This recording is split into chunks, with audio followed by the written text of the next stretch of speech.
আজকে আমি চলে এসেছি সোমাদির দোকানে, আর এসেই দেখছি সোমাদি একদম সুন্দরভাবে একটা প্লেট সাজিয়েছে। তো কেমন আছো? ভালো আছি বোন। ভালো আছো? হ্যাঁ। এত সুন্দরভাবে সাজিয়েছো কার জন্য? সবাই আসে। আচ্ছা আচ্ছা, কি কি আছে? এখানে আছে বিরিয়ানি, মাংস কষা, আলু স্যালাড, আচ্ছা। এখানে মিক্স ফ্রাইড রাইস, হ্যাঁ। তোমার চিলি চিকেন। বাহ, কত টাকা? এইখানে এটা পুরো প্যাকেজ তোমার 35 টাকা, মানে 45। আচ্ছা, যে 20 টাকা দেখতে পাচ্ছি এটা কি? এটা আলু 65 বিরিয়ানিটার নাম। হ্যাঁ। আর তার সাথে চিকেন কষা মাত্র 20 টাকা। আচ্ছা, আলু আচ্ছা। বিরিয়ানি 60 টাকা হলো বিরিয়ানির নাম একটা। কতদিন হয়েছে তোমার এই দোকান? এই 2 মাস। 2 মাস হয়ে গেছে। আচ্ছা, কেমন ভালোবাসা পাচ্ছ মানুষের কাছ থেকে? প্রচুর ভালোবাসা পাচ্ছি। হ্যাঁ। অর্ডারও কথা হচ্ছে, কিন্তু এখনো অর্ডার পাইনি। আচ্ছা, কিন্তু আচ্ছা। অনেকে আলোচনা করছে। আচ্ছা, হয়তো আচ্ছা। হলে হতে পারে, যদি হয় তাহলে ভাববো আরো ভালোবাসা মানে পাওয়ার আরো আশা করবো। একদম একদম আরো ভালোবাসা তো সবাই আমাকে দেয়। একদম। আর অনুষ্ঠানের বাড়ি থেকে কি কোনো অর্ডার এসেছে না, এখনো এখন অবধি? সবাই কথাবার্তা এরকমই বলছে, কিন্তু এখনো পুরো ফাইনাল কেউ এখনো দেয়নি।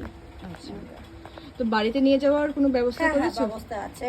আচ্ছা, অনলাইনে কিছু আছে? না, অনলাইনে এমনি পাঠাবার কোনো ব্যবস্থা নেই, কিন্তু হ্যাঁ। পার্সেল করে রাখতে বললে পেমেন্ট করে দিলে সেটা রাখা হচ্ছে, হ্যাঁ। এসে নিয়ে যাচ্ছে। আচ্ছা, মাটন বিরিয়ানি কবে থেকে পাবো? মাটন বিরিয়ানি, মাটন তো রোজই করি। আজকে আচ্ছা। মাটন এখন আজকে করতে পারিনি, আজকে একটুখানি মাংস দোকান একটু বন্ধ ছিল। আচ্ছা। ওদের একটু ওনাদের কি সব পরব আছে, আচ্ছা আচ্ছা, উরুস আছে না কি, ওই জন্য আজকে একটু বন্ধ হয়ে গেছে। কালকে করবো। কি রেয়াজি মাটন? হ্যাঁ, রেয়াজি মাটন রোজই করি, খালি আজকে দিনটা একটু বাদ গেছে। তো যারা যারা আমার এই ভিডিওটা দেখছে তাদের উদ্দেশ্যে কি বলবে? তাদের উদ্দেশ্য একটাই কথা, তোমরা সবাই আসো, এসে তোমার টেস্ট করো, টেস্ট করে আমাকে জানাও কেমন হচ্ছে। হ্যাঁ, 20 টাকা বলে কেউ ভুলভাল উল্টোপাল্টা কমেন্ট করো না। অনেকে অনেক বাজারে কমেন্ট করছে, হয়তো শুনতে খুব খারাপ লাগছে, কারণ আমি যদি সেই কোয়ালিটিটা না দিতাম তাহলে হয়তো আমার গায়ে লাগতো না, কিন্তু আমি কোয়ালিটিটা ভালো দিচ্ছি, তো ওই জন্য যেটা বলছো রিকোয়েস্ট করছি তোমাদের কাছে, তোমরা ভুলভাল বক্তব্য করো না, আর তোমরা একবার হলেও আসো, এসে যাচাই করে যাও। আচ্ছা, তোমার এই নাম্বারে ফোন করলে পাওয়া যাবে? হ্যাঁ, পাওয়া যাবে। হ্যাঁ, আর একটা কথা, যারা রাত্রি 10টার পরে ফোন করছো তারা কিন্তু ফোন করবে না, কারণ রাত্রি 10টার পরে কিন্তু বিরিয়ানি পাওয়া যায় না। আমার দোকানে মোটামুটি 8টা সাড়ে 8টা পর্যন্ত পাওয়া যায়, তারপর 10টা পর্যন্ত ঠিক আছে, কিন্তু রাত্রি 2:30, 12টা, 1টা, 1:30 এটা যারা করছো, কি হিসাবে করছো আমি জানি না, কিন্তু প্লিজ রিকোয়েস্ট করছি কেউ করো না। একদম, এগুলো করে একদমই ঠিক না। কারণ আমরাও মানুষ, আমরা সারাদিন মানে এত কাজ করি, খাটাখাটি করি, তারপরও আমাদের একটু রেস্টের দরকার। তারপরে যদি এরকম মানে কেউ বিরক্ত করে, পরের দিন আমাদের শরীর খুব আরো খারাপ লাগছে, আমরা কাজ করতে পারছি না, অসুস্থ হয়ে যাচ্ছি আমরা তার জন্য। আচ্ছা, তো দিদিভাইকে এভাবে ভালোবাসা দাও, দিদিভাইয়ের এই দোকানটা যাতে আরও বড় হোক এটাই চাই। আর প্লিজ এই দোকানে এসে এই খাবারটা একবার ট্রাই করবে, বিরিয়ানি আর ফ্রাইড রাইস। পোলাও রাখছো না? পোলাওটা তোমার পুজোর আগে আগেই তুলবো, ইচ্ছা আছে, দেখি সামনে মানতে দেখি। আচ্ছা, ইচ্ছা আছে মানে পুজোর সময় কি আরো নতুন নতুন আইটেম দেখতে পাবো, তাই তো?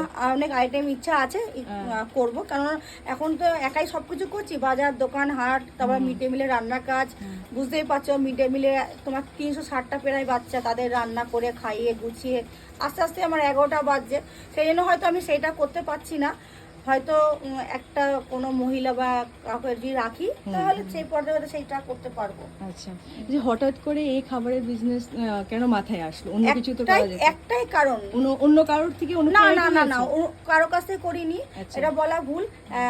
একটা কারণ, মুনমুন্দির মেয়ে বলেছিল, মা সস্তায় খাবার তুমি তো দিয়ে দেবো, অনেক গরিব ভিক্ষুরা আছে, তাদের করতে পারতো। তোর মা বলেছিল যে না, এটা সম্ভব না, মানে ফ্রিতে কাউকে খাওয়ানো যায় না। মুনমুন্দি বলতে কি? মুনমুন্দি সেই তোমার বর্ধমানে যে মুনমুন্দির আচ্ছা, মেয়ে, এই কথাটা ওনার মাকে বলেছিল ওনাকে। তো তখন বলেছিল, মুনমুন্দি বলেছিল যে না, এটা সম্ভব না কাউকে ফ্রিতে খাওয়ানো, হয়তো আমি কম পয়সা নেবো, কিন্তু কিছু হলেও নেবো, যাতে সবাই আসতে পারে। তো সেই উদ্দেশ্য একটা ছিল, তো শুনেছিলাম। তারপরে এখানে তো একটা মিড ডে মিলের স্কুল আছে, আর এখানে পড়ানোর অনেক রকম ব্যাচ আছে, তা ব্যাচে তো অনেক বাচ্চারা তো যায়। আর আমার একটা মুদিখানা দোকান ছিল, বাচ্চারা কোল্ড ড্রিঙ্কস, চিপ, বাদাম, কেক, বিস্কুট খায়, 20 টাকার উপরেই খাচ্ছে, কিন্তু ওদের পেট ভরতো না। ওরা তখন বলতো, আন্টি একটা কিছু খাবারের ব্যবস্থা করে তোমাদের পেটটা ভরে। অনেক কম্পিউটার যাচ্ছে, কেউ কম্পিউটার থেকে আসছে, তা তখন আমি বললাম যে ভারী কিছু বলতে কি করব, কিছু করার নেই। আর 50-60 টাকা যদি আমি মানে চাই বাচ্চাদের কাছে, বাচ্চারা দিতে পারবে না। তা সব মিলিয়ে ঝুলিয়ে এটাই বলতো, 20 টাকা করলে মোটামুটি বাচ্চারা খেতে পারবে, ওদের হাসি মুখটাও আমি দেখতে পারবো। আচ্ছা আচ্ছা, তো দিদিভাই তোমার সাথে কথা বলে ভীষণ ভালো লাগলো, এভাবে এগিয়ে যাও। আর এটাই বলবো দর্শকদের, একবার আসো, দিদিভাইকে একটু সাপোর্ট করো, দিদিভাই যাতে আরো বড় জায়গায় যেতে পারে, তাই তো? হ্যাঁ, টাটা করে দাও সবাইকে। ভালো থেকো, সুস্থ থেকো, আর সবাই আশা করি সবাই তোমরা এসো। তুমিও ভালো থেকো।